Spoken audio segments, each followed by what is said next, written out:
a lot of MAGA only voted for the first time because of Donald Trump. A lot of my husband was never like into politics. I was deep into politics.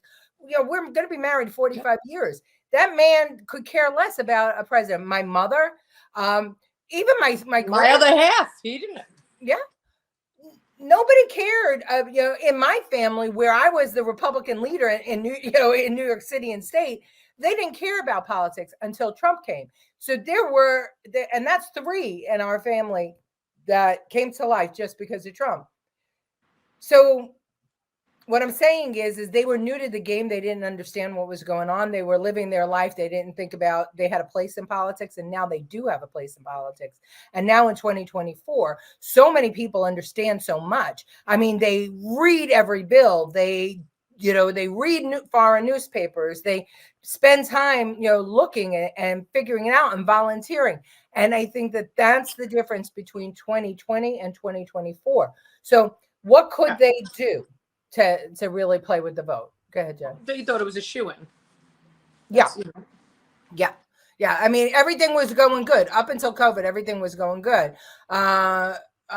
So who thought that anybody would want to change presidents in the middle of a disaster like that?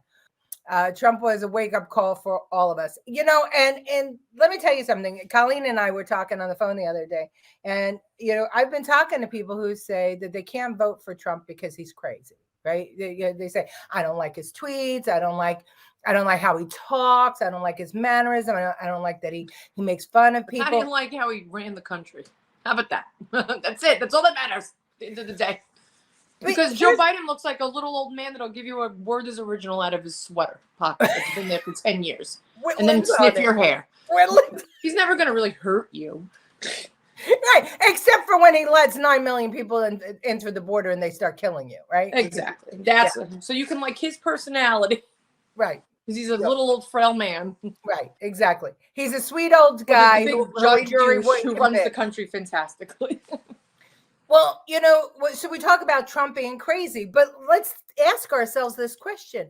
In 2020, if I told you that doctors would say that it is practical and necessary to cut off young kids' private parts so they can change their genders, would you have said, oh, yes, that's very sane?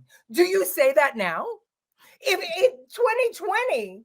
if I told you that we were going to let 9 million people, cross our borders because we have no guards, no anything, and you got to pay for it, would you have said, "Oh yeah, that sounds sane to me"? Let me tell you something.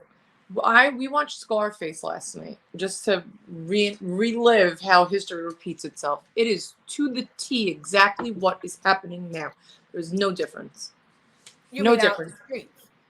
In Miami and Dade County. The tent system behind the gates, the fighting, the stabbing, the beating of the cops, the cocaine, the guns, the gangs. They had the heart on their hand, Tony Montana. They all have the crown now. They all answer back to a guy named Zachary in Venezuela, who is Sorrow. What's his name? The other one, the big guy that was Tony Montana went to go work for. Not Frank, the other one. That's him. Same setup, same house, same pictures on his Facebook. It is exactly the same thing.